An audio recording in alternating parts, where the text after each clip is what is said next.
በፊት ፌስቡክ ላይ ጽፌ ነበረ እንዳያችሁት ይቅርታ ጠይቄያለሁኝ። አሁንም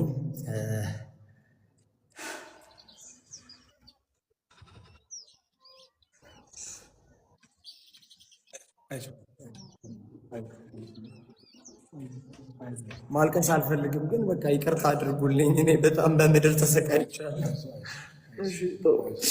በምድር ተሰቃይቻለሁ በጣም እግዚአብሔር ስጋው ደሙን አቅምሶኛል።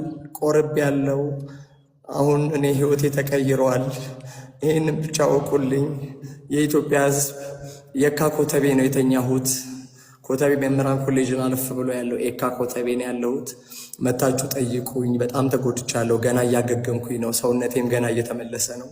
መላው የኢትዮጵያ ህዝብ መልእክቴን አድርሱልኝ እባካችሁ። መታችሁ ጠይቁኝ። ሰው ናፍቆኛል። የኢትዮጵያ ህዝብ ናፍቆኛል። ሰይፉ ፋንታሁን ጋር ገብቼ ይቅርታ ለመጠየቅ በጣም ጓጉቻለሁና ጤናማ ጤናዬ እንዲመለስ ጸልዩልኝ።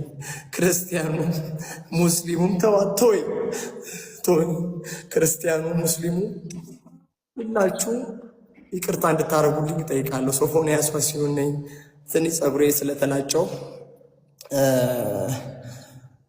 ነው ኮፍያ ያደረኩት። ይቅርታ እንጂ ለእንትን አይደለም፣ እንድሽ ላርጋት እና በጣም በድያችኋለሁ።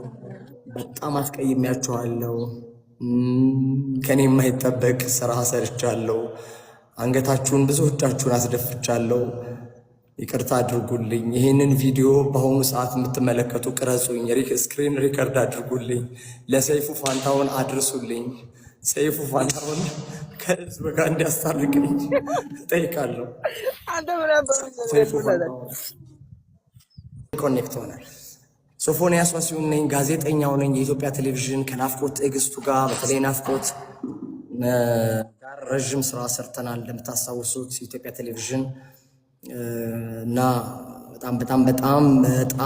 በጣም ብዙ አቅም ያለኝ ልጅ ነኝ። ድጋሚ በሚዲያው ላይ መጥቼ ሚዲያውን ማነቃነቅ የምችል አይነት ሰው ነኝ። እሱን አምናለሁኝ። ፀጉሬ ላሳያችሁ፣ መላጣ ሆኜ ነው እና ጺሜም አድጓል።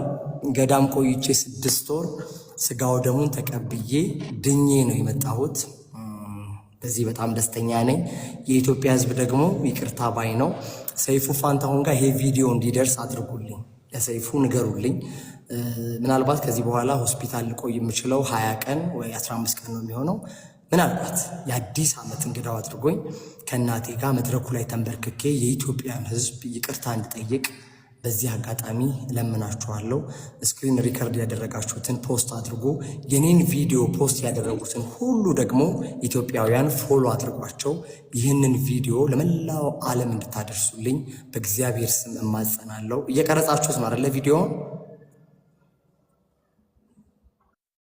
በጣም ጥሩ። ስለዚህ ይህን ቪዲዮ ሪፖስት አድርጉልኝ። ዩቲናስ እና ዶናይ ጋር እንዲደርስ አድርጉልኝ። እኔን ያዋረደው እኔን ወደ ህይወት መንገድ ወደ ተሻለ መንገድ ነው የመለሰኝ። በነገራችሁ ላይ ፍሬዘር ፍቃዱን አልተቀየምኩትም። በዚህ አጋጣሚ ፍሬዘር ፍቃዱ ወንድሜ ነው፣ የአዳማው ያስደበደበኝ ልጅ። በጣም ነው የማመሰግነው። ለትልቅ ክብር ለቁርባን ለስጋው ደሙ እንድበቃ አድርጎኛል። ቀላል ነገር አይደለም አይደለ? ስጋው ደሙ ዝም ብሎ የምትቀበው ነገር አይደለም እና ለስጋው ደሙ እንድበቃ ስላደረገኝ በጣም ከልብ አድርጌ አመሰግናለሁ። እሱ አስደበደብኩ እንደዚህ ያደረግኩ ይላል፣ ግን እኔ ድብዳቡ ምኑ ደግሞ የሚገርማችሁ የመድኃኔዓለም ቀን ህዳር 27 ከህዳር 27 ጀምሮ እኔ ህይወቴ ተበላሽቷል።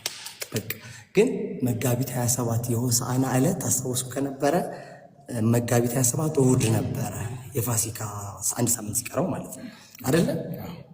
የዛን ቀን ለአባ መድኃኔዓለም በህልማቸው ሶፎንያስን ኃይለ ገብርኤልን አቁርቡት አለ፣ መልእክት ላከ። ይህ በጣም ድንቅ ነገር እኮ ነው። ከዛ አባ ጠሩኝና መድኃኔዓለም በህልሜ ነግሮኛል። የሰማሽኝ ነው? መድኃኔዓለም በህልሜ ነግሮኛል ቁረብ አሉ። ቤተሰብ ከለከለኝ ማለት ነው።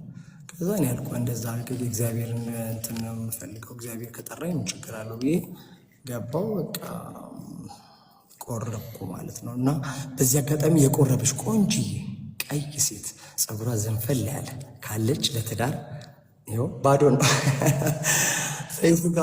ሰይፉ ጋር ያገናኘን መስከረም 1 የእንቁጣጣሽ ዕለት በተለይ ምክንያቱም አዲስ ዓመት፣ አዲስ ተስፋ፣ አዲስ ማንነት፣ አዲስ ነገር ስለሆነ ሰይፉ ፋንታሁን ጋም በተለይ መቅዲሾ፣ በዚህ አጋጣሚ መቅደስ ደበሳይ የኢቢኤሷ በጣም ላመሰግናት እፈልጋለሁ። ምክንያቱም መቅዲን ውደዷት። መቅዲሾ ጋም ምናልባት ሰይፉ ጋር ካልተሳካ መቅዲሾ ጋም እኔ እንደውም መቅዲ ጋም ቅርብ ደስ ይለኛል ፍቃዷ ከሆነ እና መቅደስ ደበሳይ 11,505 ብር ከፍላ ሃሌሉያ ሆስፒታል አንድ ግሉኮስ እንድወስድና ህይወቴ እንዲድን አድርጋለች እና መቅደስ ደበሳይ ኢቢኤስ ይህንን ቪዲዮ እሷም እንዲደርሳት አድርጉልኝ። መቅዲዬ ሰይፉ ላይ ያገናኘን በጣም አድርጌ አመሰግንሻለሁ። ሌላው ደግሞ ዶክተር ዮናስ ባህረ ጥበብ የስጦታ የአእምሮና የሱስ ማገገሚያ ማዕከል ዋና ዳይሬክተር 250,000 ብር ወጪ አድርጎ የኔን ባይፖላር ዲስኦርደር ሕክምና እንዳገኝ አድርጓል። አሁን የሚገኘው የካ ኮተቤ ነው። የካ ኮተቤም ከዚህ በፊት ኮቪድ ላይ ከፍተኛ ርብርብ ሲያደርግ የነበረ ተቋም ነው። ዶክተር መገርሳ በዚህ አጋጣሚ ከልብ አድርጌ አመሰግናለሁ። አሁን ላይ ሕክምና የተሳካ እንዲሆን ከፍተኛ እገዛ እያደረገልኝ ያለው በተለይ ክፍልም የተሻለ ክፍል በማስተኛት ምግብም የተሻለ ምግብ እንድበላ ፕላን ፕሌት እንደወስድ ነው። ስመጣ በጣም ከስቼ ነበር። አንድ ፎቶ ተለቆ ነበር። ይህ ልብስ ለብሼ ይሆን አላውቅም። በጣም ከስቼ ሟች ነበር የምመስለው። አሁንም ገና እያገገምኩኝ ነው። እስከ መስከረም ደግሞ ወፍሬ ፏብዬ አምሬ ለመምጣት ያብቃኝ። በጣም ወዳችኋለሁ። ዶክተር መገርሳ አመስግኑልኝ።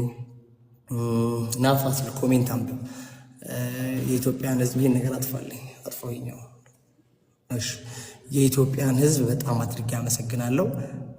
በጣም ብዙ ሰው አልቅሷል። በተለይ እናቴ ላይ ዘይት ልደፋ ምናምን የነበረበት ሲን ሸገር ኢንፎ ላይ አይተዋል፣ ቀርቦ ነበር እና ማሚን እያየኋት ነበር ኢንተርቪዋን ቲክቶክ ላይ ተቆራርጦ እና በጣም ነበር ያዘንኩት።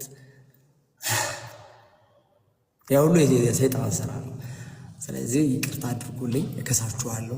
አሜሪካን ሀገር እንዲሄድ ሁኔታዎች እየተመቻቹ ነው። ያው ታውቃላችሁ፣ ቪዛ ነው የቀረኝ። ግን እናንተ ይቅርታ ካደረጋችሁልኝ አሜሪካን ሀገር ለሕክምና 3 ወር ሄጄ ተመልሼ መጥቼ ኢትዮጵያ ሊስትሮም ጠርጌ ቢሆን እቺ ምስኪን እናቴን መጦር እፈልጋለሁ እና በቃ በተቻላችሁ መጠን እርዱኝ። ሰይፉ ፋንታሁን ጋር ቪዲዮ እንዲደርስ ሪፖስት አድርጉ።